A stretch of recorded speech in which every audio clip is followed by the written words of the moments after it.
Hello, everybody. As always, please feel free to ask any questions along the way. If you think you might like to join us, come on the show yourself, please do get in contact. My details are on the channel's About page. Next week, we'll be talking with Sol Beckick, but today's guest is Scotty Allen from Strange Parts. Hello, Hi, Scotty. everybody. Hey, Addy. How are you doing? I'm good. How are you? Good. Yes, fine, thank you. Yeah. Good. Would you like to introduce yourself? I'm sure lots of people will know who you are already, but just a Sure. quick, Yeah, I'm quick who you Scotty are. Allen. I run a YouTube channel called Strange Parts, and I don't know what else to say. I'm a geek and a hacker, and I make videos for a living. Good stuff. Thank you. So I like to start with everyone's background, where they came from, growing up and things. You grew up in Sure. South California, Yep. and Yeah, you Southern were sort of California. Yeah. into building and making stuff at a young age. Can you tell us a bit about that, please? Sure. Yeah. So I grew up in Southern California, right near JPL, like a couple miles from JPL, and we would actually go there on field trips fairly regularly because it was an Amazing. easy field trip. And yeah, I was from a very young age into taking things apart and seeing how things worked, ranging from putting pennies down the heater vents and brown rice through the hand grind coffee grinder, Yep. to and taking apart appliances and whatnot. And I was probably maybe 5, and my dad brought home one of those big 6-volt lantern batteries that has the screw terminals on top, and some hookup wire, and some lantern bulbs, and a buzzer, and some switches and things. And that was my first introduction to electricity and electronics, and electrical things anyway. I'm not sure if electronics is I think that's probably too elaborate a word for it. We're talking wires and light bulbs, are we? Yeah, yeah. Yeah, the simple stuff. Uh, Yeah. and so that was kind of my start of my love for electronics. I also had those Radio Shack kits. I don't know if you're familiar. They're like a cardboard enclosure with little springs that stick out, and they've got various components hooked up to the springs. And so the springs kind of act as terminals, and you Yep. pull them to the side, and then you can insert a wire. So I had those, and was very into building the various things that Yeah. they showed. They're the sort of the hookup 100 diagrams. in one type kit, so that Exactly. you bend the spring down, put the wire in. Exactly. Yeah, I love Exactly. that. Yeah. It was felt like the predecessor to breadboards, Yeah. and or for me anyway. But I was also into building things. I built tree houses all over our suburban yard in California, and much to the neighbors did not take lightly to that, kindly to that. We had a couple run-ins with neighbors reporting us to the city council and Oh things. no. My dad would come out and play building inspector, and Right. say, you need to shore it up there. You can't hang carpets as walls. It's just too ugly, things like that. Amazing. And we were also, my brother and I were building underground forts and digging giant holes in the backyard and things. Wow. Taking apart bicycles. Mm-hmm. And I got into all sorts of other kind of geeky things. In second grade, I got really into bonsai and, took out books from the library and went Okay. to a specialty, my mom to take me to a specialty nursery to buy, a suitable plant. And we went down to Japantown and brought the right shears and things. And, fourth grade, got into building puppets and built my own marionettes and things. Yeah. But Amazing. I had access to computers really early on, from probably age 3 or 4. Wow, okay. Our family had an Apple II Plus was the first computer I had access to, which was the first Apple with a color screen, which was very impressive. It had 2 5.25-inch floppy drives, and I played various games on there, but also started to learn Logo and Basic on there, and then Am I right in thinking logo is the turtle? yeah, the turtle. Yeah. Yeah. Okay. Yeah. I love. And we love that as also well. we were very lucky in that my elementary school had a lab of apples, and so I had Okay. access to it there too. Nice. And we would learn Logo there and play Oregon Trail, and and then later I think my dad brought home a 286, and then later a 386, and so I continued doing some programming, but it was also even just playing video games on it was a programming exercise because you had to, be editing batch files to, allow extended memory and things like that. Yeah. And so that was, I got to sort of dive into that, and then upgrading it, right, adding a new hard drive and that kind of thing. And then I discovered BBSs, right, because it was still kind of pre-internet. Okay. My dad had a CompuServe account, so I would get on there, and then also just dialing up the local boards, and downloading shareware and things like that. And then I got into theater around 7th or 8th grade at school, and really took a liking to that. So I got into building scenery, which was, a more organized version of building tree houses, which was awesome. Someone else's design and yeah, exactly. Yeah, and well, so, sometimes it was my own design. Later it was my own design. Awesome. But there was all this, kind of specialty techniques for doing things, for building flats and tying them all together and standing them up and all of that. And I loved that. And then when you say theater, I was also really you mean behind the scenes more than anything, less on stage, more behind the scenes, and building the scenery. Sounds like you actually got to design the sets as well. Is that sort of something I you did later? Into? A few years in, I designed sets for a couple of productions. Very cool. But I was also really into lighting. Right. And I got really into that. And after 10th grade, my family moved to South Florida, and the public school there was awful. I dropped out after a quarter. I couldn't stand it. And kind of bounced around for a while, ended up at a small Montessori school. That also wasn't great. And so I dropped out of school, and I found a college counselor who I was working with to try and get into like a community college early or something. And she mentioned, she said, I just worked with a student who ended up leaving high school and going to this college up in Western Massachusetts called Simon's Rock, where they specialize, everybody that goes there pretty much leaves high school early to go, and most people leave after their 10th grade year, but, you can leave all the way up to, graduating high school. And I said, yes, I don't care, get me in. It was 3 weeks from first hearing about it to being on a plane. I just was so desperate to get out. I left in the middle of the school year and flew up sight unseen, hadn't visited. It was just, get me out of here. And real small school, like 350 students, dirt roads, call professors by their first name, reading, Socrates and Nietzsche and Freud and very liberal arts. And I continued my passion for the theater. And their theater there was actually a converted barn, which had its pluses and minuses, but it meant we didn't have much equipment, but we could kind of do whatever we wanted because it was an old barn. And so I pretty much ran the theater for certainly the last year I was there, but I lived out of the theater for the 2 years I was there. Awesome. And loved it. And then I did my first professional internship at a Berkshire Theater Festival nearby, and absolutely hated it. They treated I was working for room and board, and they were just working us to the bone and yelling and screaming and treating us awfully. And so I didn't even last out the season. I said, this is too abusive. I don't want to be here.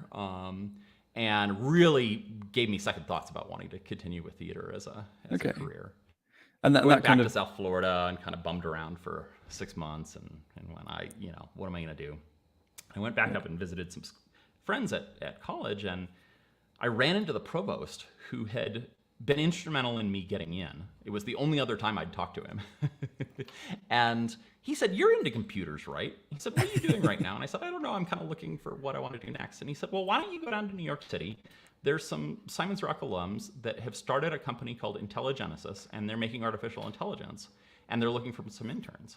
So I took the train down to New York City the next day, and I had lunch with the founder and the head of IT, and they didn't interview me at all. We talked about Tesla coils and home projects and things. And we got back to the office, and they said, well, we'd like to hire you, but I guess we should see if you have any skills. So they had a computer that needed a ROM drive installed, and so I installed it for them. And they said, okay, that's good enough. When can you start? Wow. And so I showed up a couple of weeks later, and they handed me the root server password to the NT server. I'd never touched NT in my life before. A stack of books on NT and a to-do list. And I ended up being kind of the guy in charge of their, office and server IT. And it was Amazing. just trial by fire, Do you have any particular horror stories from that time? Oh, well, okay. So we were doing artificial intelligence. The founder was like somewhere between brilliant and crazy, and I'm not smart enough to know which. And the goal was to create the first, self-aware computer, artificial intelligence, the first true AI. And this was during the dot-com boom. This was like 99, beginning of 99. So the story to investors to get startup investment was that we were going to predict the stock market using artificial intelligence, using textual analysis. Right. Okay. And it was written all in Java, which was not at all performant at the time. And there was a lot of writing of code happening without a lot of testing. But they knew that they needed a fairly, capable server farm. And so they bought these like quad processor rack mount servers that we installed in a tiny closet that was not a server room, had no extra ventilation, and we racked them all up. And of course, heat was instantly a problem.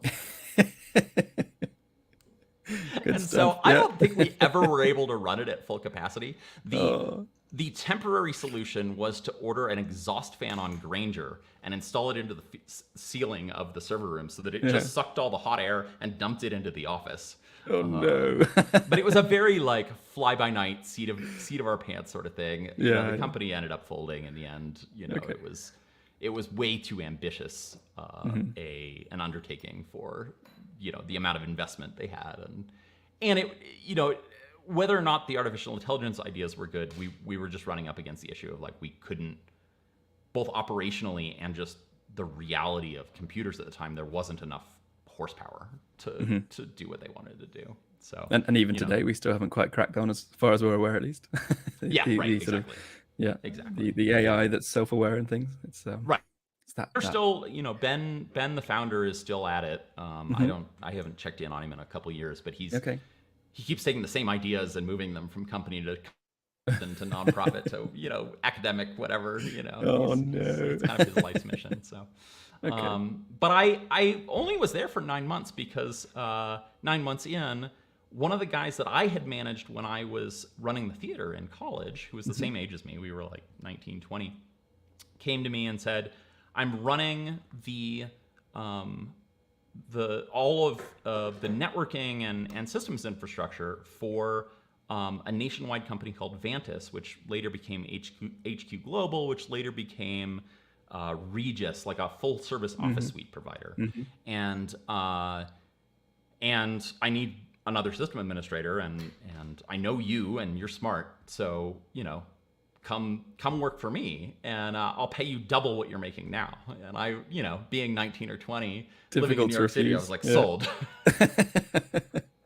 So I went over there, and I was in charge of like the $10 million data center that they built in Midtown Manhattan with like raised floors and all this awesome cooling and stuff, and halon fire suppression, and then we had this nationwide network of, I think we started out with like 250 locations that were all like T1 and T3 lines from AT&T that we had leased and like patched together with a bunch of Cisco gear, and amazing. We were running it all with like spreadsheets and cut and paste Intelnet terminals kind of thing. And so I don't know, a year or so into that, I said, this is crazy. I'm going to learn to program so we can automate some of this. And I taught myself Perl, and I totally fell in love with it. That like high of being in flow, and so that went on for a little while, and I decided I didn't want to be in New York City anymore. And I wanted to take some time off. I'd saved up what I thought was a fortune at the time. I'd saved up $10,000, and I said, you know what? I'm going to go spend this all and travel. Okay. And so I moved all my stuff out to Boulder, Colorado, and put it in storage, and then bought a one-way ticket to Australia, to Sydney, by way of Fiji. Okay. And so I was supposed to spend a week in Fiji, and I got there and fell in love and spent a month there traveling around, having all sorts of crazy adventures. Yeah. And and then got to Sydney for New Year's and bought. This was like 3 months after September 11th. Okay. Got there at New Year's, bought a panel van. Do you know what a panel van is? I think so. Just like a white van, we'd call it in the UK. It's trade. Yeah, but tradesman's- it's in Australia. They're shorter. They're more like station wagon height or a little bit okay, taller. right.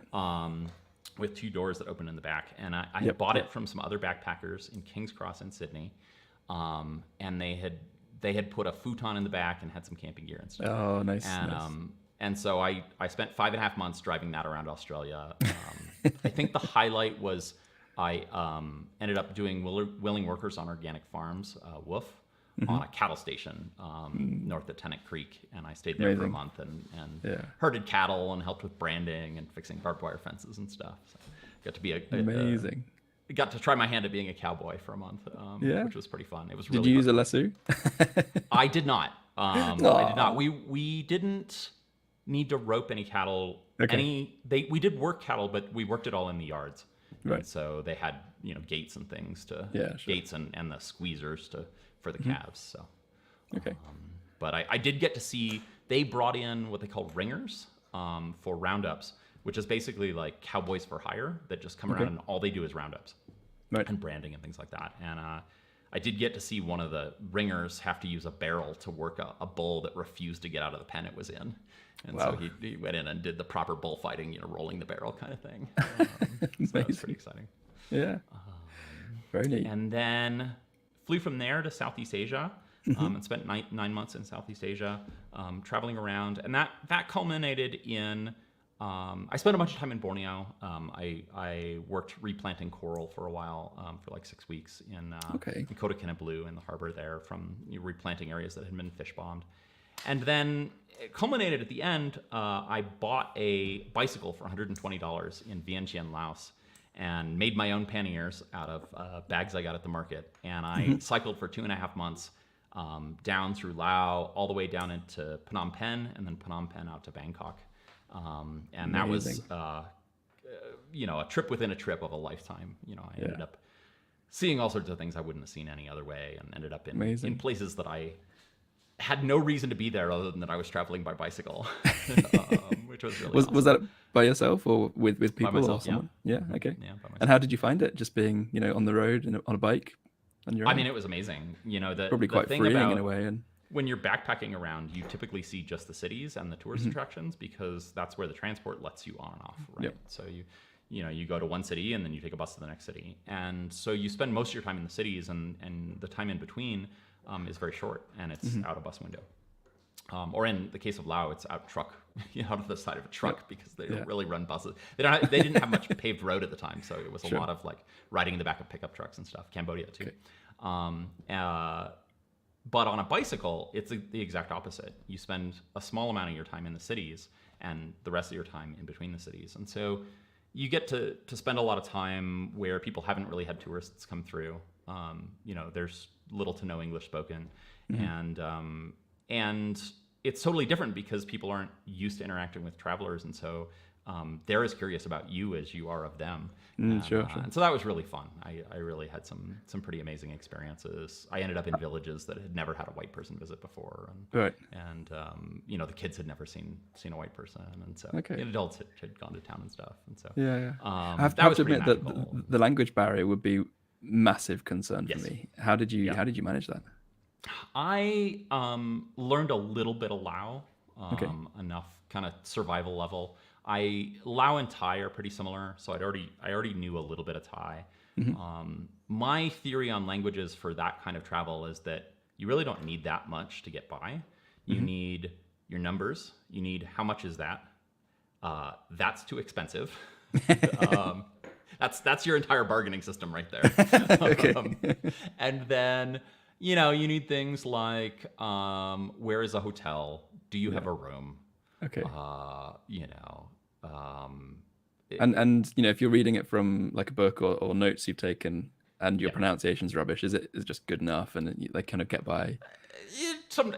You get by repeating yourself And, Yeah. the reality is, like, when you're traveling in places like that, people are happy that you speak anything at all.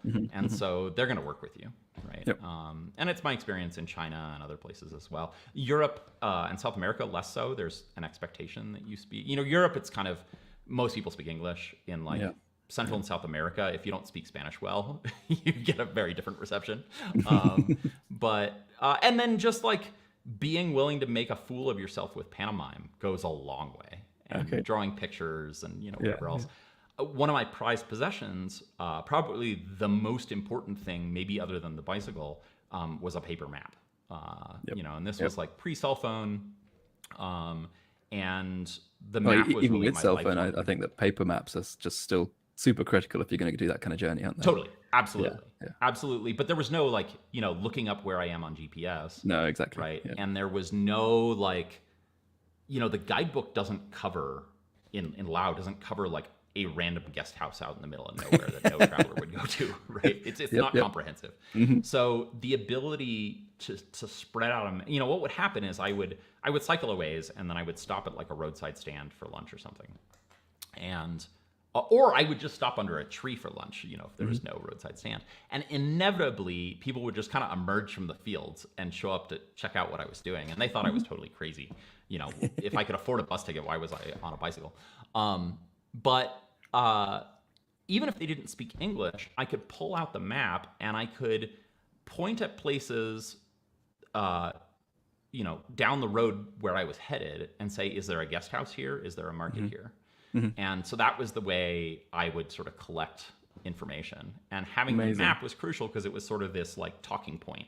And it worked well most of the time. There were a few areas that I went to where I don't think people had seen a map before.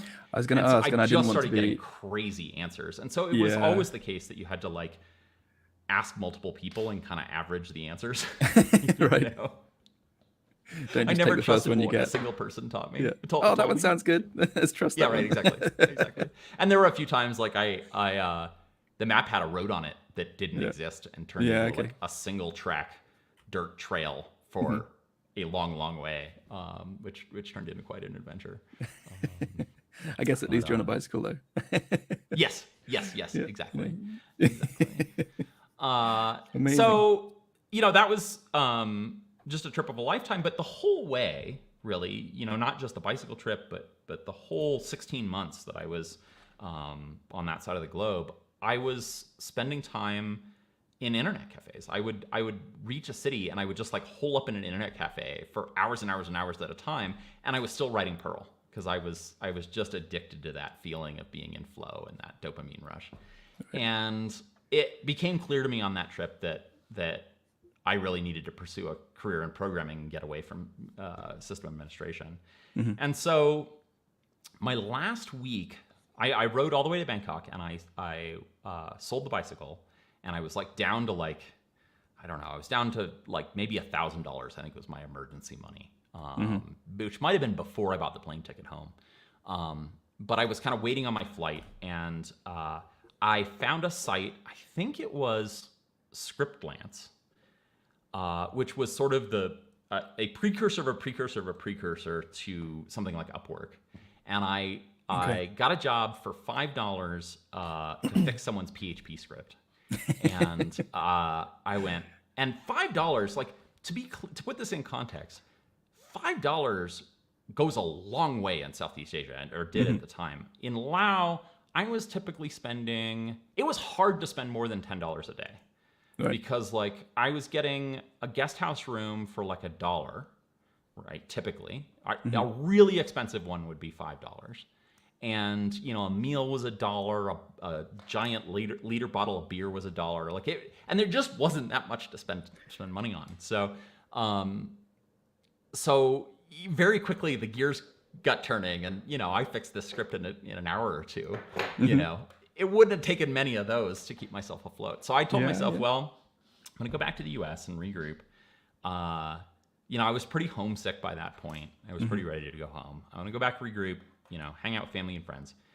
And I'll apply to the local university for computer science, because I think I need that in order to have, a good career as a programmer. But if I don't get in, I'll fly back to, I'll earn some money and I'll fly back to Bangkok and I'll just keep working for Carrying people on. online. Yeah. And the dream was to set up an internet cafe on a set of islands in the Mekong River between Thailand and Laos. There was just this really idyllic spot, but it didn't have any internet cafe. But there was the ability to create a wireless link to the Thai side and Okay. have a pretty good connection. Yeah. But I got into university and here in Colorado and at Boulder, University of Colorado Boulder. So I was there for 3 years, did computer science. Did you ever Really think took a back at liking to it. that moment in time where Yeah. it was almost, do you ever think back in the moment of time where it's almost like, I'm going to go back and carry on, living nomad, whatever? Oh, totally. Or, did I make the right decision is the big one Totally. as well. Yeah. Totally. Yeah, and I don't know whether I have a conclusion on that. I do think back on it from time to time. Okay. I go, did I go in the right direction? I don't know. I years at university and I got a job as a software engineer at Google Okay. straight out of that, working on web search. And this was 2006, so Google was a pretty hot place to work back then. I got an incredible kind of graduate education in software engineering, professional software engineering that I think was at the time hard to get anywhere else, at the level I got. So, I don't know. Yeah.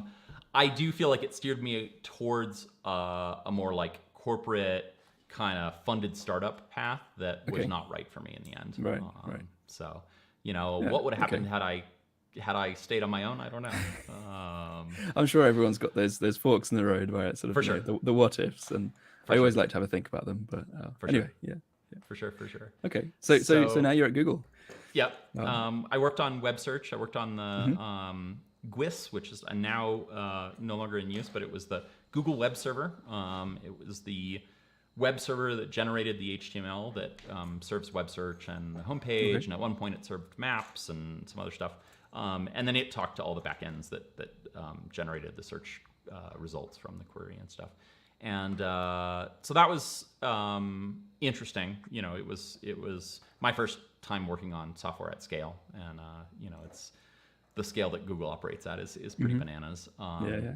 And we were kind of a focal point for all features on web search. And so we're doing code reviews for we were a team of 15 when I joined, and we were doing code reviews for hundreds of people a month, trying to contribute to our code base and trying to keep code quality high and things like that. So I learned a lot, but it was a job that just involved saying no most of the time, and that really sucked because Is that in self-defense or defense of your product, or defense of the why code was base, Yeah, defense okay. of stability, Okay. was generally the biggest no. Right. Sometimes it was in defense of the code or of the product, but there was a whole product management team that Yeah. said no on that side. It was their job. Yeah, right. So for us, it was more about you're trying to ram something in too quickly with too poor code quality, or what I became specialized in was this was kind of the early stages of what's become a global focus on site speed and performance on the web. And so we were really trying to we were kind of under a directive from Larry and Sergey to make web search as fast as possible. And by that point, really, there wasn't much more to squeeze out of the search backend, right? The turnaround time for submitting a search query to the backends and getting a result had been so optimized that there was, you were squeezing fractions of a millisecond out.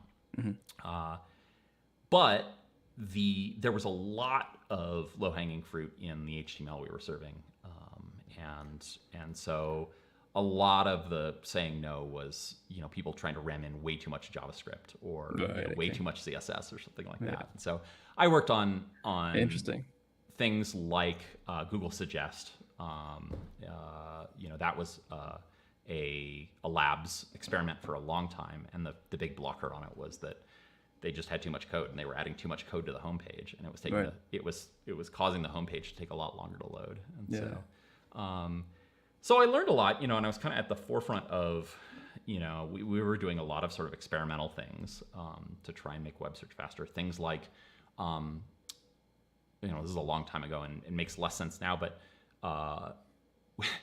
someone else on the team got 100 millisecond win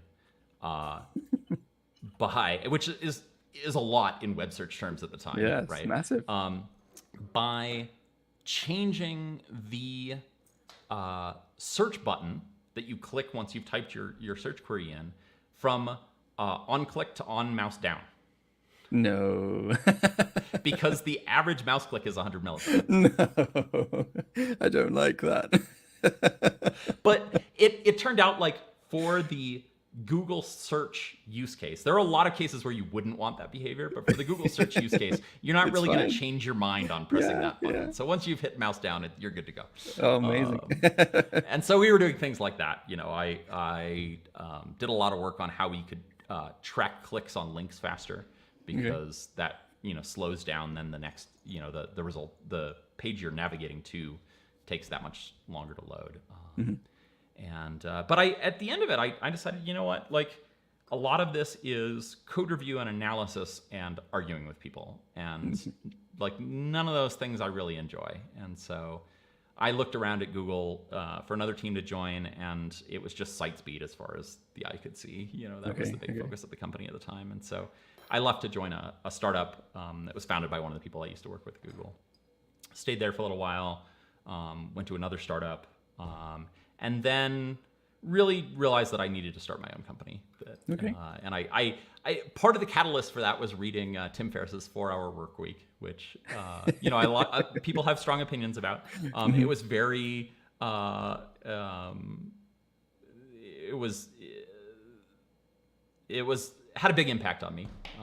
And I realized later that I bought a copy in Mountain View at the bookstore there, and it was actually a signed copy by Tim, because he lived in the area. And so anyway, I really fell in love with this idea of, you know, can I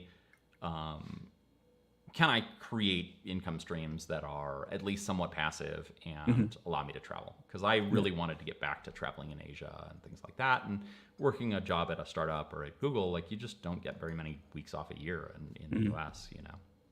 And you know, I really wanted to go back to more long-term travel and long-form travel. You know, there's a really big difference between going somewhere for a week and going somewhere for a month or 3 months. You Absolutely. know, like, it's not just that the time is shorter, like your entire approach and the way that you sort of interact with the world changes, because you know, when you're there for a week, you're kind of still just settling in and getting a lay of the land, and then you're immediately thinking about how much, you know, you're trying to cram in as much as you can before you leave. And when you're somewhere for a month or 3 months, you know, you're almost just living there, right? And you're living your life, but somewhere new. And so it gives you an opportunity to have very different experiences.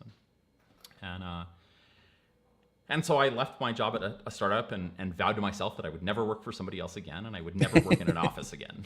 Okay. And so... do you mind me asking how that went? It went pretty well. So I started... You haven't worked for someone else, and you haven't been in an office again? No, I have not. I did one piece of contract work for a couple months, but it was just because it sounded like a fun project, not because I needed the money. I ended up I kind of bounced around a bunch of ideas. I did some mobile apps. I went to a bunch of hackathons. I ended up starting a company called AppMonster, which did data collection from the app stores. So it was, you know, the app stores were really hot at the time. This is like 2010. Basically, we crawled the app stores for all of the public contents. So reviews, you know, what price were various apps, their icons, all that information. And it was a company that I started by accident, right? I had this idea that I would create an algorithm to tell me what apps to build, and then I would create a scalable team to go build those apps. And I ran into someone at Noisebridge, the hackerspace in San Francisco, at like a machine learning meetup, who said, "Oh, you're collecting all this data? I would pay you for that. We've been trying to collect that for a while and are having a hard time." And I had built this nicely scalable system on AWS that I could kind of spin up as many crawlers as I wanted and stuff. And so he said, you know, give me a number. And so I gave him what I thought was a crazy number at the time, which like covered my monthly rent. And I said, yeah, and had a little bit of margin on top for me to hire someone on like Upwork to manage it for me. And I was like, oh, this is gonna be perfect. and and he basically said yes. I think he asked for a 10% discount, and then he said yes. And I was like, oh my God, this is great. And then we met a couple months later, and I hired a guy in Slovenia to help me, maintain it, because I didn't want to be babysitting this thing, because I was just a side income stream while I built up the app business. Met with him a month or two later, and he said, we're having a hard time crawling the Android store. And I said, well, I could do that for you too. Let me do that. I have all the infrastructure. And so I doubled my income from him. And now I had, a real business, and he started introducing me to other customers and so on. Yeah. And so I ran that company for about 5 years. And, like most B2B startups, we were selling to the likes of like Samsung and T-Mobile and things like that. Okay. Yeah. As a founder, even if you start as a technical founder, eventually you're just a salesperson, and you're doing B2B sales. And so it was a lot of, phone calls, and it was long sales cycles. So it was like, we'd take 6 or 9 months to close one of these big customers. Oh, wow, and it was good money, but it was just excruciating. It just sucked so much. And I got decent at it, but I just hated it. And so in 2015, I kind of had a bit of a breakdown, and I said, I am going to stop doing this. Either I'm closing the company down, or I went to kind of my number two, who was the original guy I hired to maintain this product for me, and he was, at the time, he had been like a sophomore in college in Slovenia, and he'd kind of grown, and he graduated by that point, and he had started traveling just like I was. I had gone. The other piece of this is I had gone nomadic, so I accidentally set fire to my apartment, and which was woodworking gone wrong. So I had gotten into turning bowls on the lathe up at Tech Shop in San Francisco, which was like a membership-based kind of community workshop. And I had a bowl I was particularly proud of, and I was sitting in front of the television in my apartment,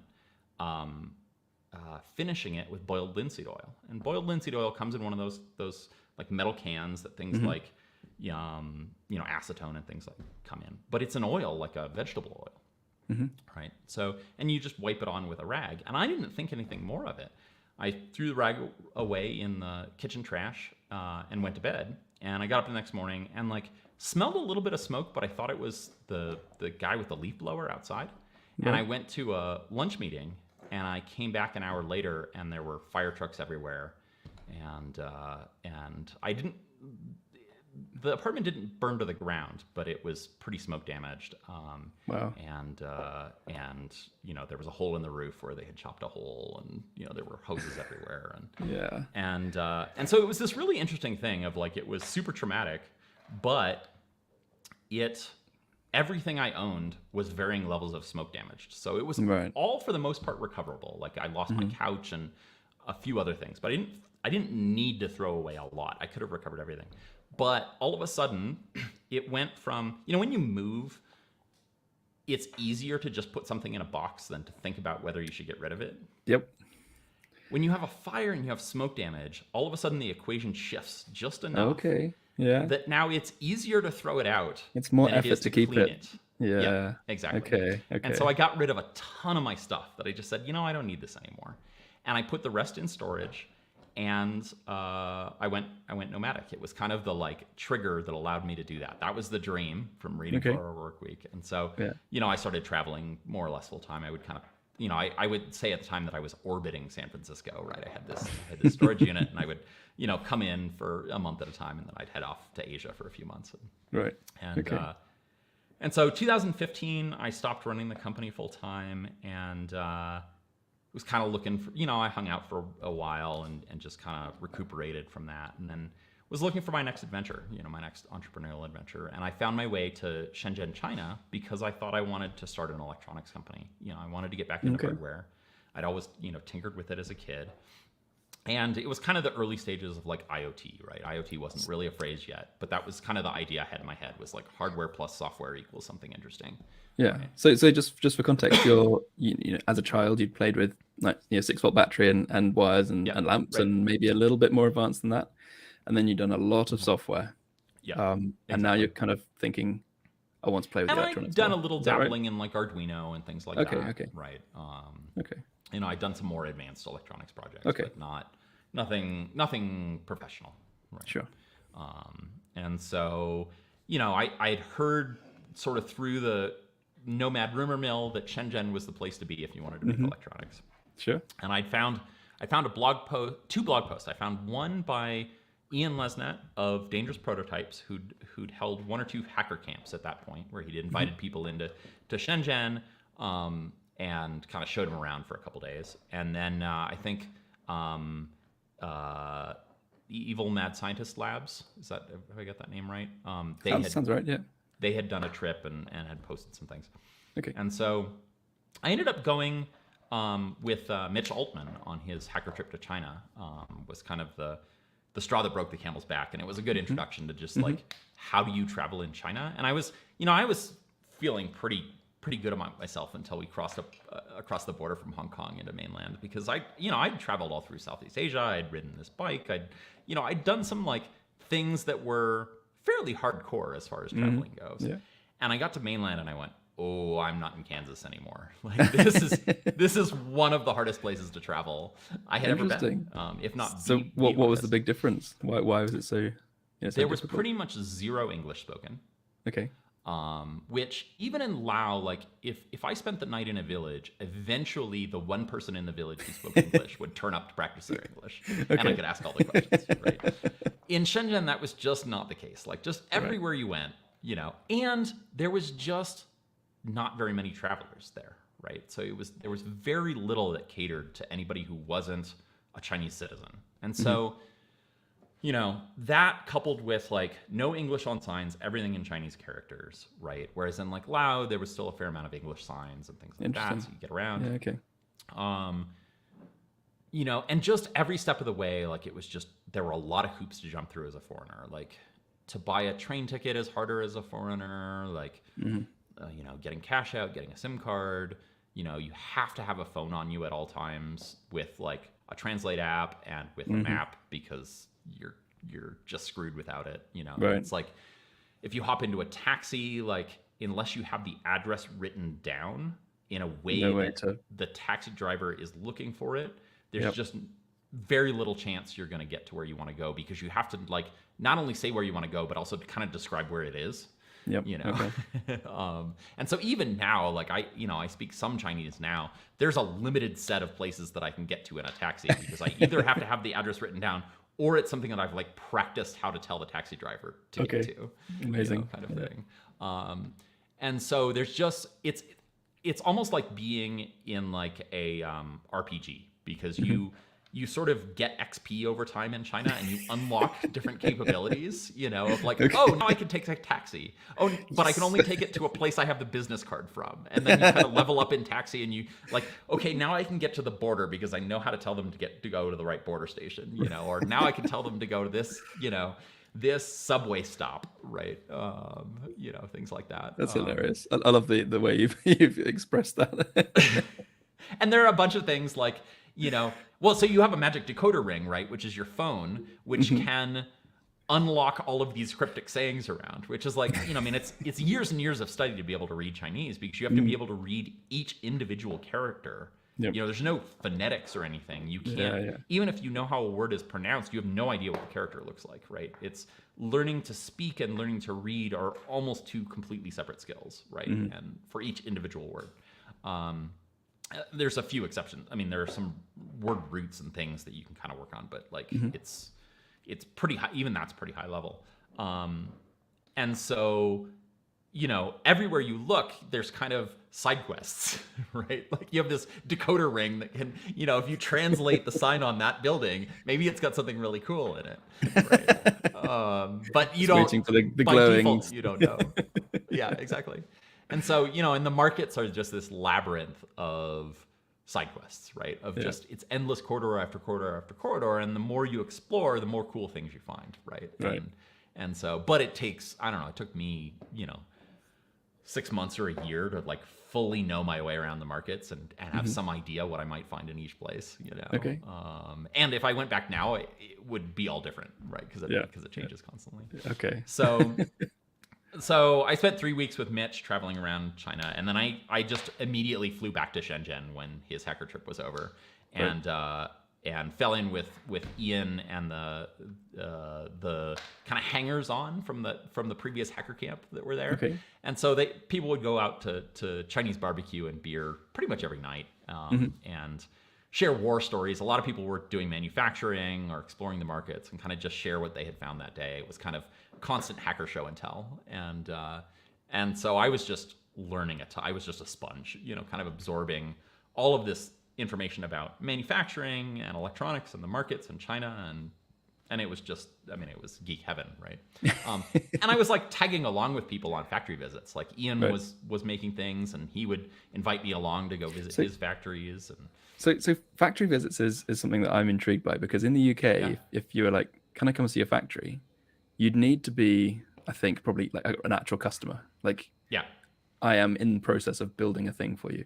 Yes. Is that kind of the same, or is it much more open? Like, I'm going to interview you as a potential, help for my product kind of thing? The second one.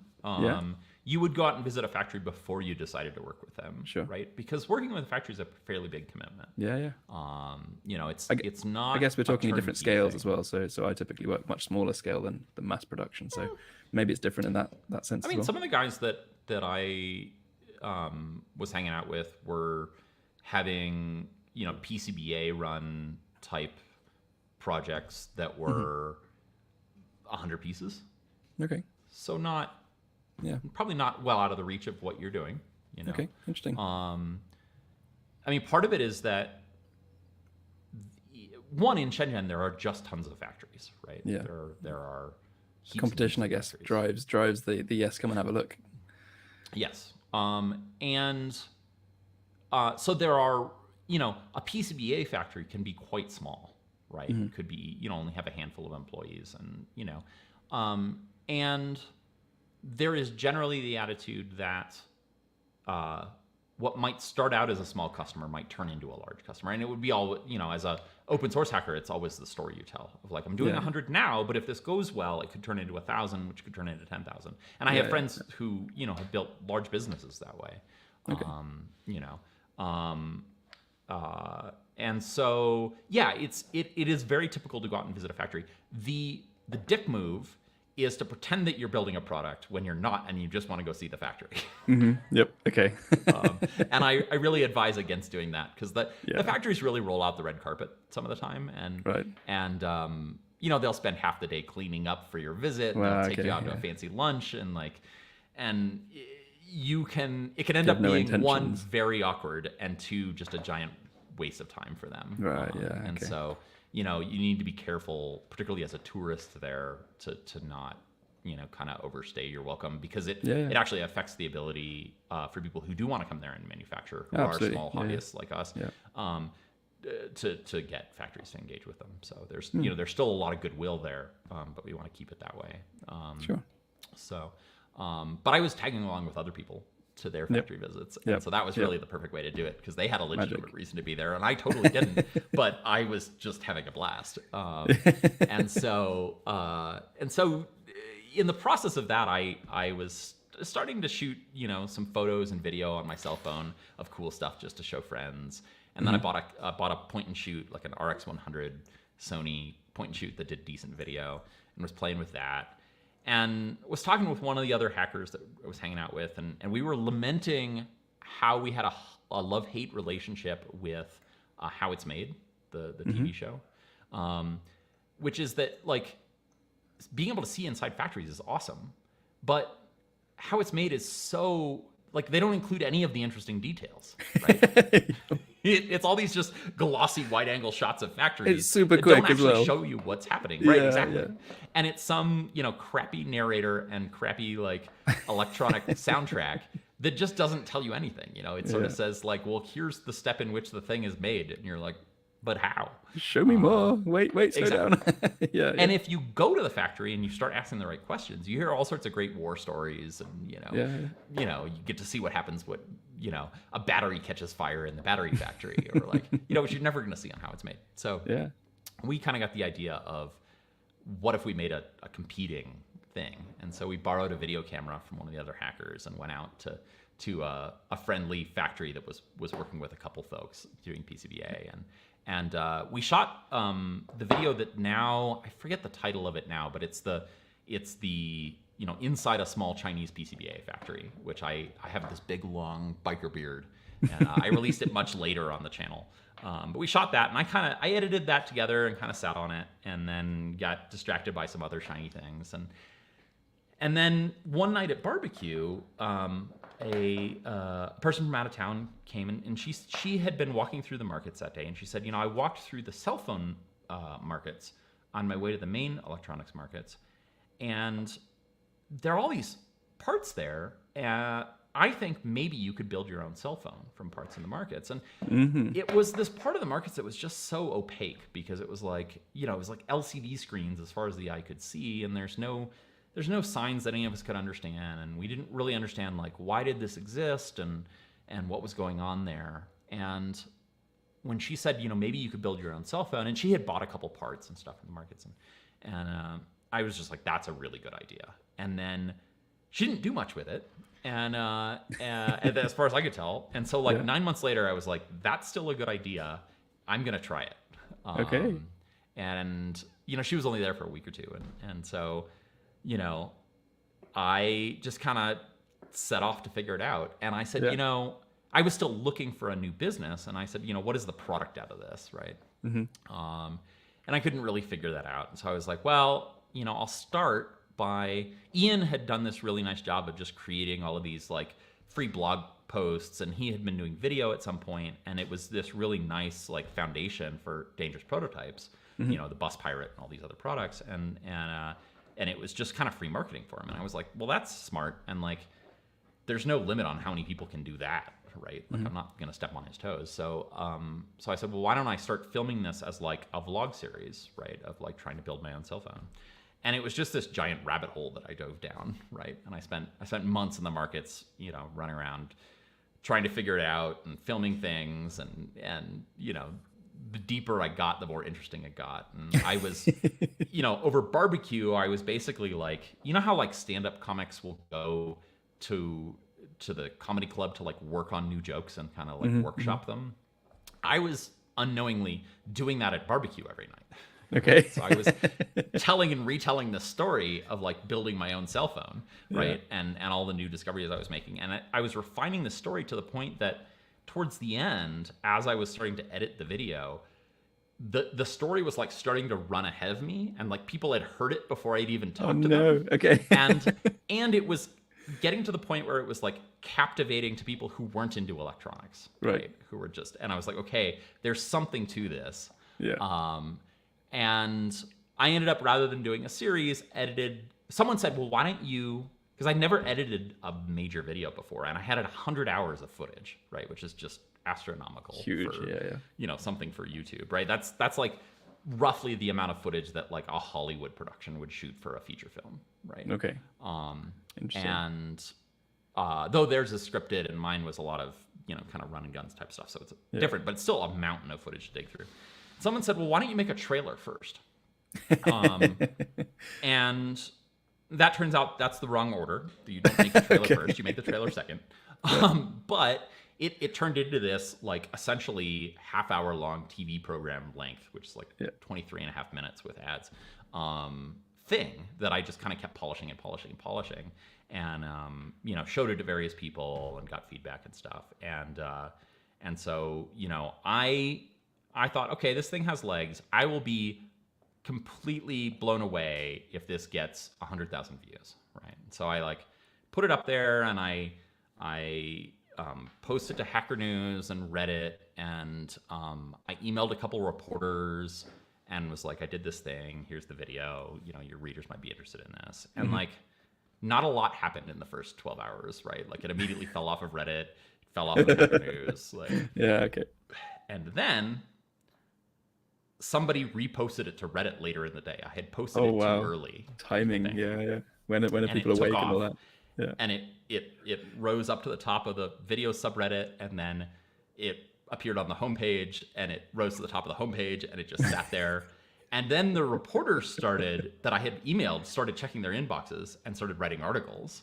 Right. And the secret to news is that once you get one article, you get a whole bunch of follow-on articles, right? Because like lesser publications look at the main ones for what they're going to cover that day. Sure. And so so it just totally took off, and was getting millions of views.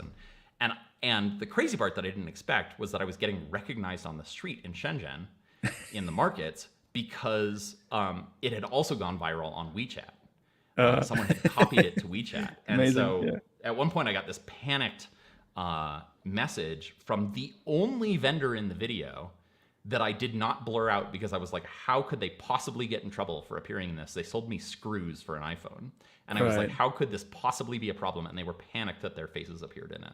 Oh, no. And said, please take us out. And I was like, I can't do anything at this point. If there was any kind of repercussions, or, how did it come from the other side of things? Because I imagine you didn't sign releases and whatever with the people in the markets. So. No.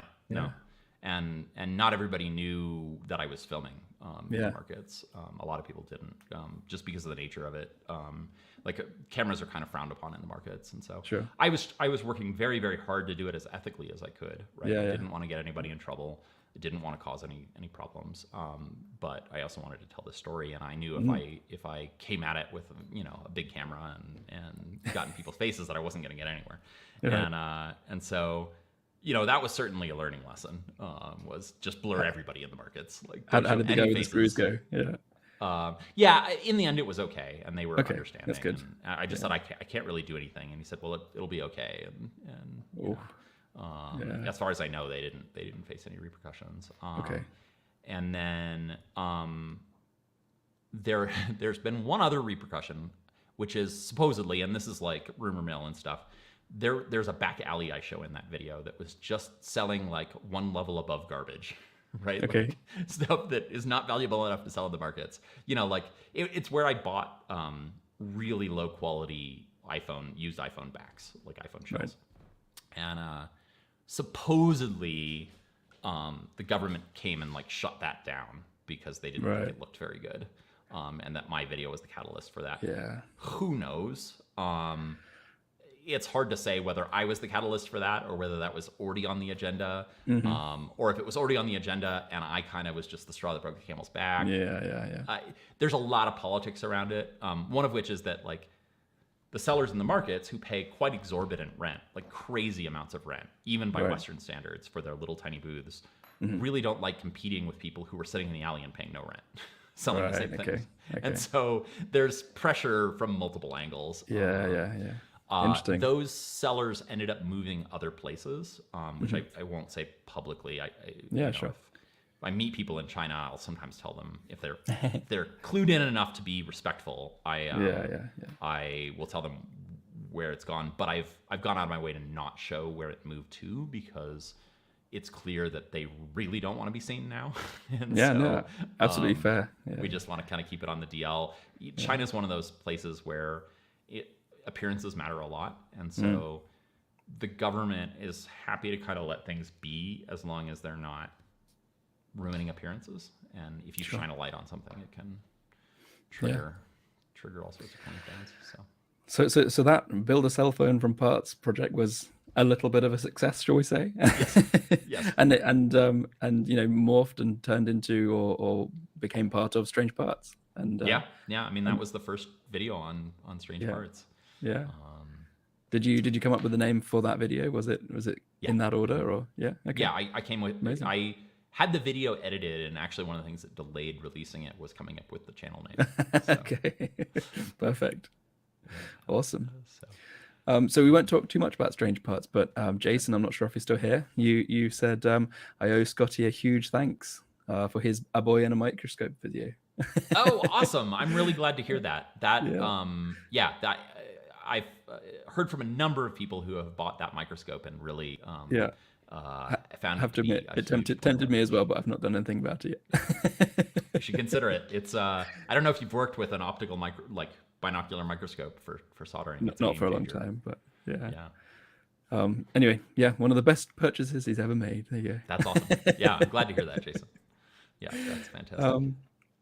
So yeah, a lot of people watching are going to know about strange parts and things. So if we gloss over that a bit, Sure. the big thing that we've been leading up to is your accident and your concussion. Yeah.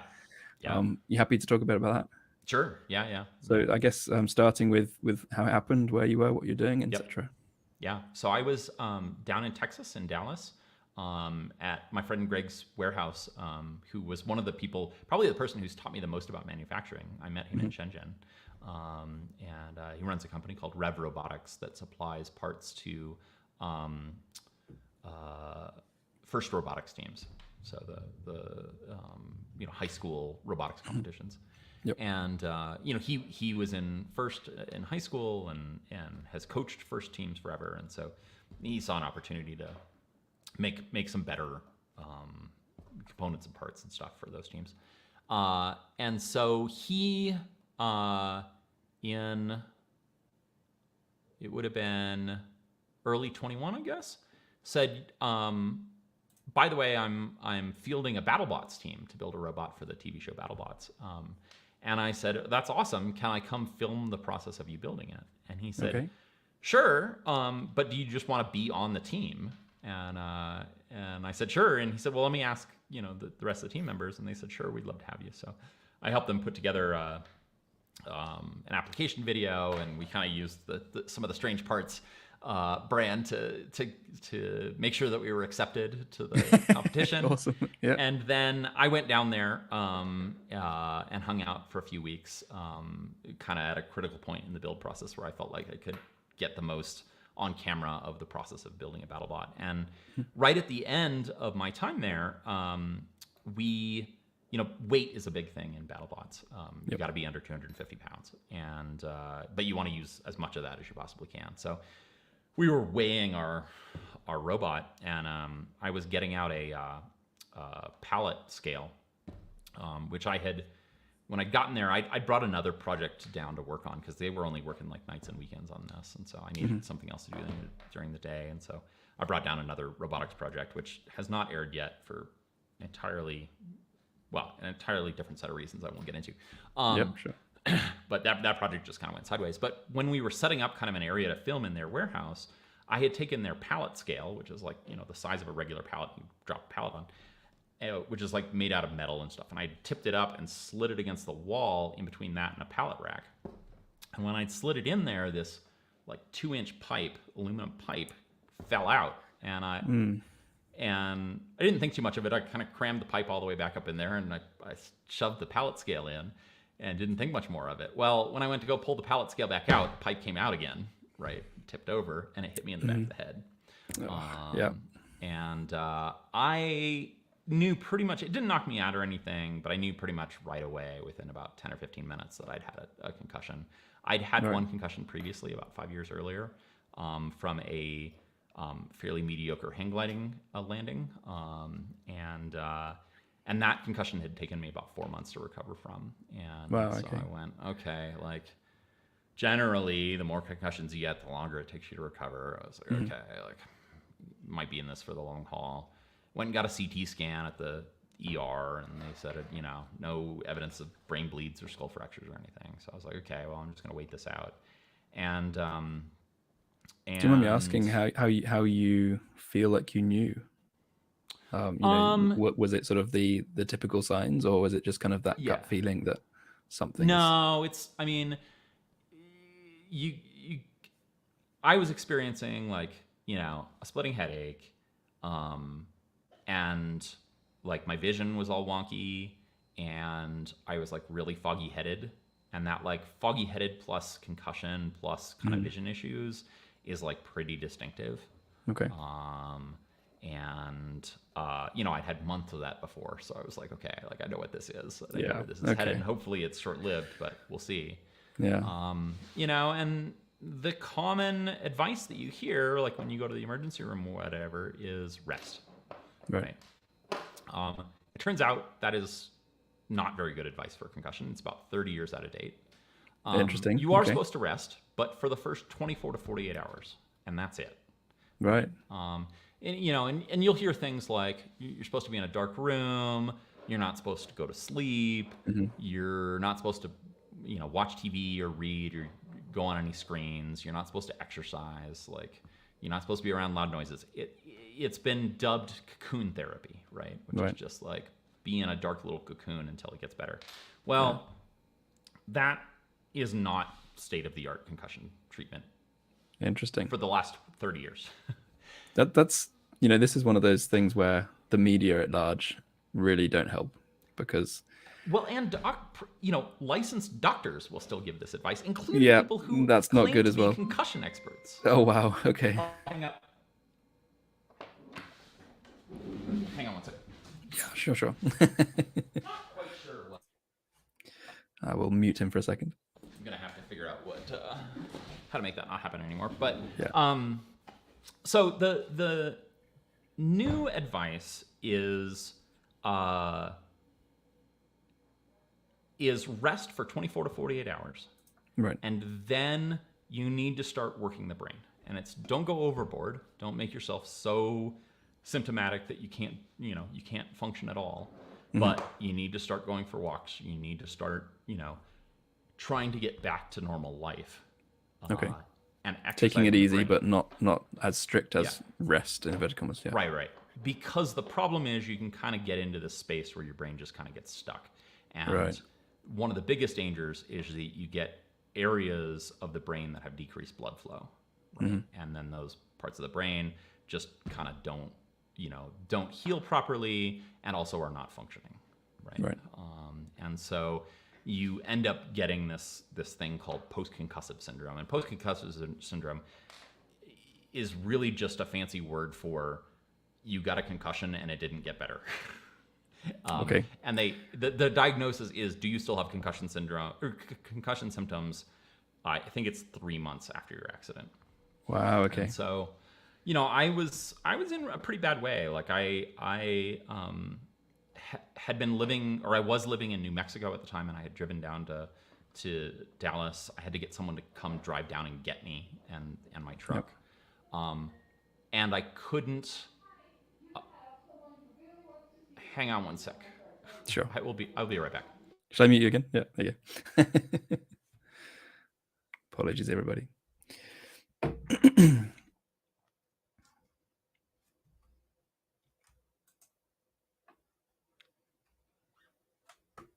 How are the audio levels, by the way? I hope I've adjusted it enough. I know that Scotty was pretty quiet at the beginning, so I hoped it would come out in the wash, but it seems maybe it hasn't. I know Marius was commenting at the beginning.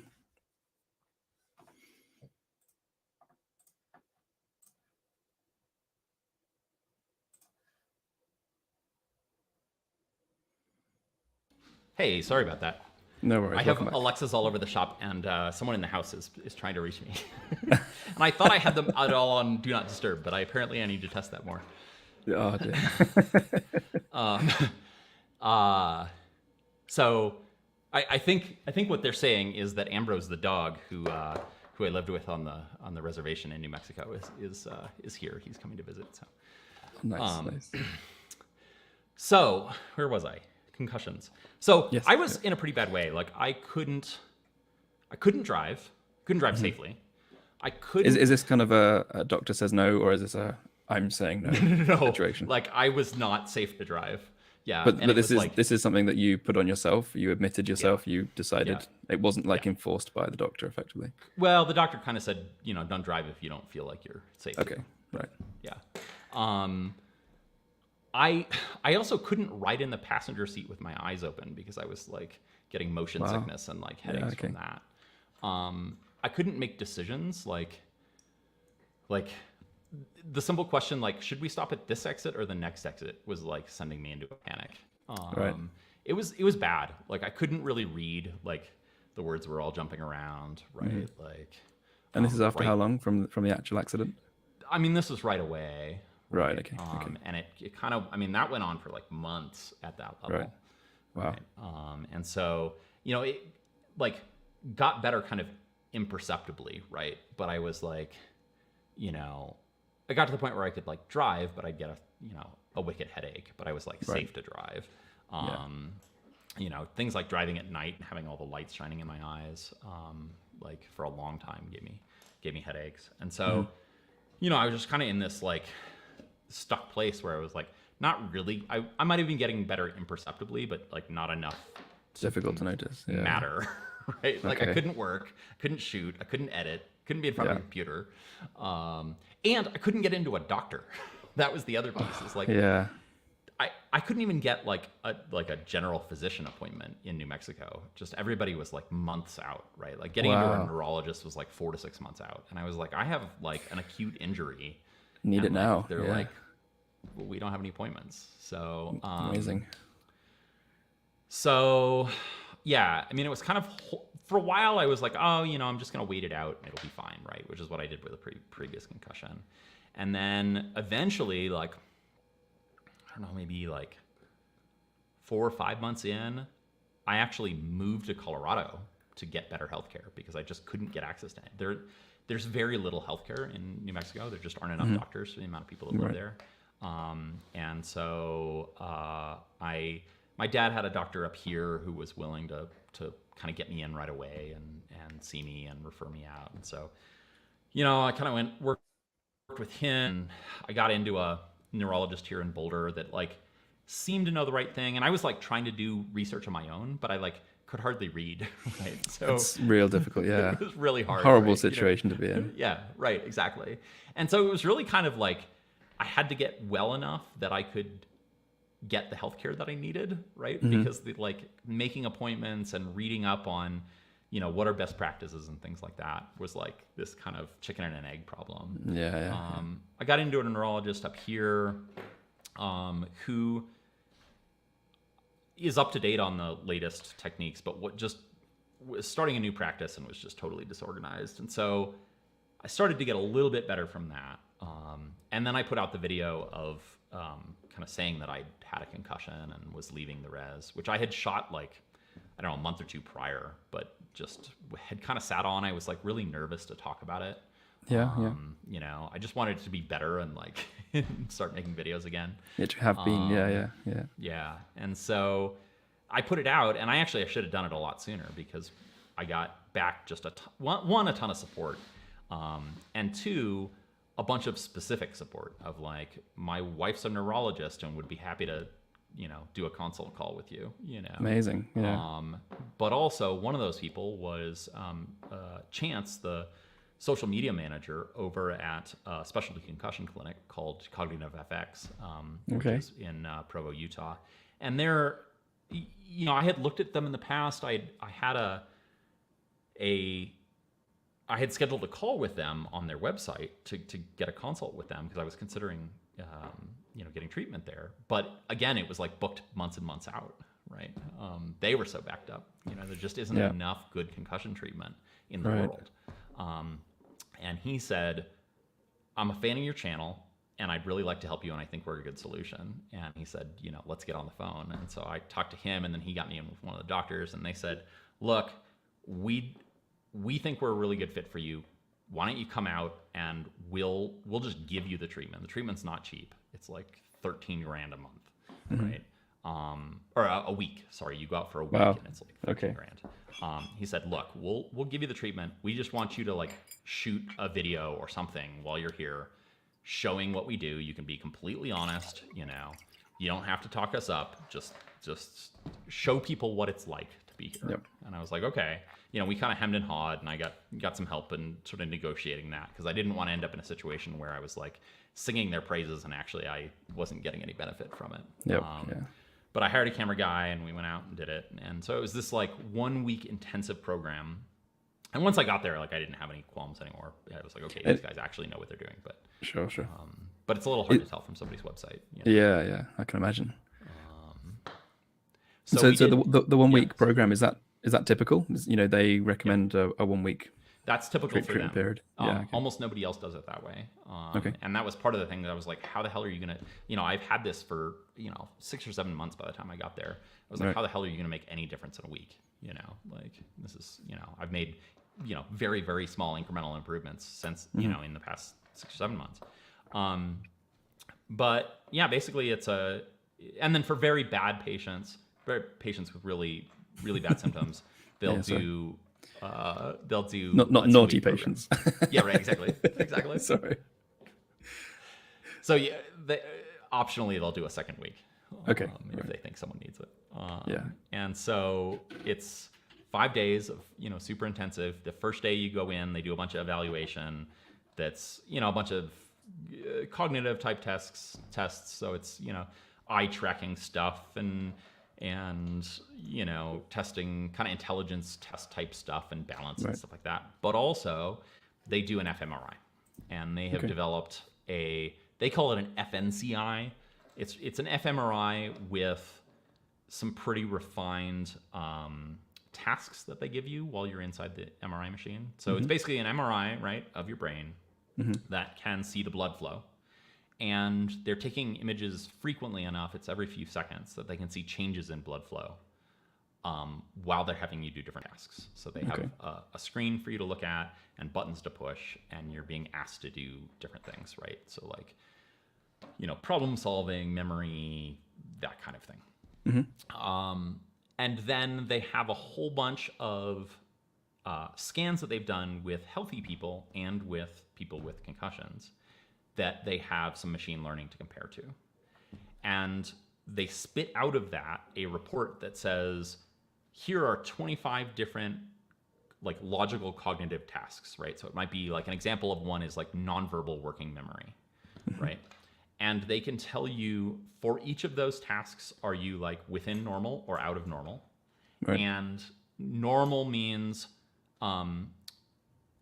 is there the expected amount of blood flow in each of the relevant parts of the brain for that task? And is there the right level of synchronization between two different parts of the brain? And they have kind of a network of different parts of the brain. And so, and I said, and I've done some interviews with them that are going to come out hopefully this weekend. Amazing. Okay. And then I have a video of kind of doing a factory tour-esque video of their fMRI setup. So, brilliant.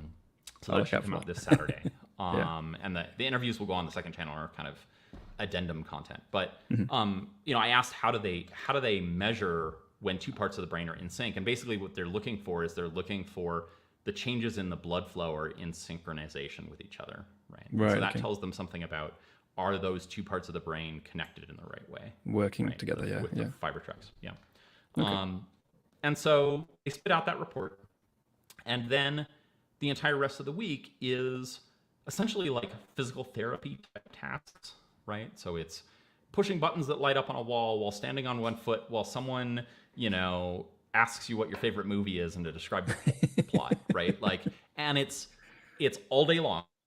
They have like 40 different people on staff, so you're going from person to person to person every like half hour to an hour. Wow. Okay. Doing all these different things, right? So it might be, like 1.5 hour might be entirely like rhythm things where you're like hitting various parts of your body to a beat, or sliding back and forth on like a slidey board with shoe covers on, hitting light up buttons on the wall, or sorting playing cards into different piles while you're like listening to a podcast and trying to remember facts. Oh wow, sounds challenging even. It's exhausting. It's exhausting, and you're the goal is to target the parts of the brain that are not getting enough blood flow, right? And occupy the other parts of the brain around them that your brain is currently routing through to solve a problem. Okay. If you occupy those, it forces your brain to use the part that's not working very well. It's fascinating, isn't it? The human brain is just... Yeah, it's wild. Wow. And there's this cool thing called neurovascular coupling, which says if you can activate the neurons, they will trigger more blood flow. So if you force the brain to use that part of the brain, it will restore blood flow because those neurons will start, essentially recruiting blood flow. And then at the end of the week, they do another evaluation, which includes another fMRI. And I went from having a distinctly non-normal fMRI at the beginning to being entirely within normal ranges at the end. Wow. As far as blood flow goes. Okay, I was going to ask. But you don't necessarily feel better, right? Yep. In fact, some people feel worse. Okay. By the third day, I definitely started to notice changes. I was not necessarily good, but different. I was I started having like very vivid nightmares Wow. at night. And I realized that I hadn't been dreaming for the prior 6 months, or I didn't remember any of my dreams. And I went, okay, something's happening. And so basically at the end of the 5 days, they send you home, and you then, the idea is that you gradually get better after that, right? Okay. They send you home with a whole bunch of exercises. Keep doing these type things. Yeah. Right, exactly. Yeah. Exactly. And so a big part of their protocol that I haven't mentioned yet is you start your day with doing intervals, like cardio intervals on like a stationary bike or something. And so they had 19 patients there the week I was there, and that's kind of their capacity right now. And so we would all start in the morning in their gym, doing cardio intervals. And the idea is to raise your heart rate and then focus on your breathing and bring your heart rate back down. And that's helping your autonomic nervous system re-regulate in particular your heart rate, right? Because what happens with concussion is that people just have elevated heart rates the whole time, right? And so you want to teach the body to, when you're exerting yourself, the heart rate should go up, and then when you stop exerting yourself, the heart rate should come back down. One of the headaches with a concussion is just from their blood pressure being too high, particularly in their head, right? So the body's just pumping a lot of blood up there and trying to keep it there because it knows something's wrong. And you want to kind of get the autonomic nervous system to relax and re-regulate. But also, you want that increased blood flow, because as you start to activate the various parts of the brain, you want increased blood flow Need the supply. to be supplying it. So when they send you home, it's it's a lot more cardio. I bought myself a Peloton bike, and I've been doing lots of cycling, and and then you'll cycle, and then you'll do various cognitive the same type of stuff we were doing at the clinic. Sure. And it's fascinating. I've noticed a significant improvement. I'm not 100%, but I'm like, I don't know, 90%. You've been sitting online with me for nearly 2 hours. Yeah. That's And I've got a little bit of a headache right now, but I'm like still a functioning human being and can form complete sentences. And I'm not, one of the other symptoms is I was slurring my words. And, so I'm not slurring abnormally right now, hopefully. No, I'm delighted to hear that it's that much better, and I hope you continue progressing. Yeah. And so one of the last things to come around for most patients, including me, particularly because of where I was hit, is vision issues. And so I'm still working on getting my eyes. I can see everything now. I'm not really having any problems, but they're causing headaches. And so being in front of the screen for the past few months has been really challenging, particularly as I start to edit again. There's something about editing. I don't know if it's looking at video or scrubbing back and forth or looking at video and thinking really hard or what it is. So I've been really working on building up the amount of screen time that I can have editing and doing that. But I'm pretty much back to working full time. I've been fantastic. I moved into this place in Colorado in beginning of February, and I've been outfitting. There's a 1,000 square foot garage attached to the house I'm renting that I've turned into my workshop. And so is that where you're sitting now? Yeah, I'm sitting upstairs, and I'm my last project before declaring it done and releasing the video of that process is installing these pipe shelves up here. Me. I think I saw some photos of fittings. Yes. And that's this is a sneak peek. That's what those are going into. Awesome. So it's a lot of black, 3/4 inch black pipe and plywood. And I have to admit, actually, so the desk I'm sitting at now, I looked at building out of old sort of heating pipe work and fittings, and I ended up actually using handrails just because I couldn't quite get the things I wanted. So when you showed that, what was it, 6-way junction, I was like, oh, where did you find that? So I'm actually using a combination of handrail fittings, of like the speed rail fittings with the set screws and the screw in like gas fittings. And it's the speed rail, like handrail fittings, have been clutch because you can't actually screw together something like this completely. Like it's eventually you reach impossible geometry. You're trying to get threads going one way into a thing going the other way. Exactly. Everything comes apart the other end. Yeah, exactly. So and it's got wiring all running through it because I've got various like light sockets and things mounted off of it, which turns out to be a royal pain in the butt because you have to be threading wire through as you're screwing things, and it's just and all the pipes going through the shelves. So it's turned into a bit more of a project than I had bargained for. which is why Well, I thought it was going to take me a month to get up and running, and I'm like 6 months in. So well, I look forward to seeing more. yeah. I've got a big video kind of showing it all off and showing all the things I've built as part of it, all the furniture and things I've Amazing. built. So. Anything Yeah. particularly exciting you want to show off or talk about from your workshop, apart from the shelves behind you? Oh, I don't Or is that know. we're going to have to wait for your video? I think I can show one more thing. They're not on right now. Oh, you can see it a little bit, but You don't have to. Oh no, sorry. that's okay. Let me see here if I can adjust. If I it's built these light fixtures, which are also black pipe oh, lovely. here, and I don't know if you can see, but the light bulbs are about this big. Yep. And they're these cool like LED light bulbs that I got. They're just GE, but I got them at Home Depot. And then the reflector is a metal mixing bowl, like a kitchen mixing bowl. Okay. And then it's got a one of those smart bulbs inside it that's like color adjustable and things. Nice. So that, and then you can barely see it, but there's a railing over here, which I welded out of steel, and it's actually got the Strange Parts logo, which is currently hidden behind the table. But there's some hand sketches of it on Twitter if you kind of go back a few months. Okay. And so that was pretty fun and came out really well. Yeah. Yeah, I've been doing lots of woodworking and welding and pipe work over the past few months to kind of get things where I want them and Nice. looking good. Has that been sort of away from the computer in part as well? You know, it's Yeah. a bit more hands-on and Exactly. Perfect. Yeah, it's been good therapy and Yeah. has given me things to do while I'm sort of getting an hour a day to edit kind of thing. It's more now, but it used to be like I could spend about an hour before I'd start getting a raging headache. So yeah, fair enough. Very good. yeah. Well, I think that kind of wraps us up. Yeah. One question from Scave. Sure. This was came in when we were talking about Strange Parts in the beginning of, and you mentioned that you delayed the release of that video while you're thinking of a name. Have you got any other names you remember considering at the time? Yeah, the one that I remember off the top of my head was Delve. Okay.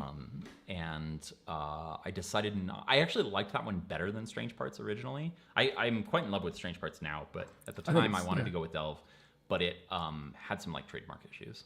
Right. Okay. It was some and Strange Parts isn't perfect. There's a band called Strange Parts that has a lot of the social media handles, which is why it's like Strange Parts com on Twitter. And I'm sure they're dismayed because I have a much larger following than they do. So, I imagine that I make their life difficult, but I can't remember. It was a long process. It was like a couple weeks of brainstorming, and it was like Post-it notes all over my apartment in China, just like Beautiful Mind style. It was a little out of control. I have to say that naming things is never easy, and even this show that we're sitting in right now, I don't know what to call it. Yeah, it's definitely one of those things that like I'm glad I spent the time that I did, but it was excruciating. It was really painful. Brilliant. Well, anything else you'd like to talk about before we say goodbye? I don't think so. I'm looking forward to putting videos out. I think just look out for your upcoming videos. I'm excited to see them. I've got 3 in the pipeline right now. I'm going to try and spread them out a little bit, which people are never happy to hear about. But no, go on. but the plan is to release the fMRI video from Utah, which really turned out to be a fun video. I got to really pick the brain of one of their fMRI techs who's great on camera, and it just tells all sorts of war stories and awesome stories of just like how this giant magnet that you can never turn off without causing like massive amounts of financial damage, massive amounts of damage to this thing. And how do you deal with the fact that like the whole room has to be a Faraday cage and you can't put anything metal inside it, but you still want to have things like computer monitors and buttons for the patient to push, and like how do those work? And then we load up Chance, who's the social media manager I mentioned. We load him up, and I get to sit at the console and see how to actually operate the fMRI. Oh, amazing! Looking forward to that. What are the different like calibration things you do and whatnot. So, which I've had my share of MRIs before, but I've never gotten to see see what the technician is doing. So Absolutely. Yeah. and then we've got the Battlebots build video that where I originally got my concussion, that's almost done. And then I've got a video of setting up the new shop here, and then so those will come out over the next. I'm going to spread them out a bit, but they'll come out over the next 2 months or so. And within the next, I don't know, week or so, I'm going to have the shop done to the point where I'm going to start shooting new stuff. So I've got some exciting new projects that I won't spoil anything just yet. No, I'm absolutely pretty excited about. So you used to do quite a bit of ready live streaming and stuff. Are you planning on going back to that? Yeah, it's a good question. I really enjoy live streaming, but the reality is it's not a great way to make a living. No. It never, people have been very generous in terms of channel subscriptions and things like that on Twitch. But the way that I'm able to pay rent is really from YouTube videos. So unfortunately, it kind of means that I need to focus more on making videos than live streaming, at least for the near future. Understandable. Yeah, I'd like to do them periodically. I've been doing a few streams on and off, just kind of as I have the appetite for it, and I've been trying to keep it really simple, of just on a phone and kind of casual. I'll probably keep doing that just because it's sometimes fun to just kind of have company in the shop as I'm working on something. Nice.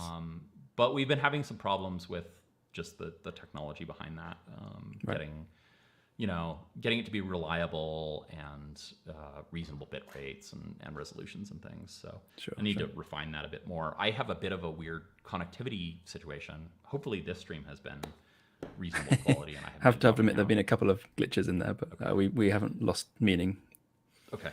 I am on a fixed point wireless connection. There's no fiber or anything up here. And so I actually have an antenna that points across the valley to a tower. And then that tower has a 10 gigabit wireless link to another tower, which has fiber. And so it's been, summer here in Colorado, we get, thunderstorms in the afternoons. And so that sometimes disrupts a little bit the connection. So, never mind. You get your fair share of interesting technical challenges. So I'm trying to talk the little regional ISP that does that into letting me go check out one of their towers for a video. That'd be cool. Yeah, I think it would be really cool. So, but I don't think I've convinced them yet that I have a real channel. So I still have some more work to do. Well, good luck. Yeah, thanks.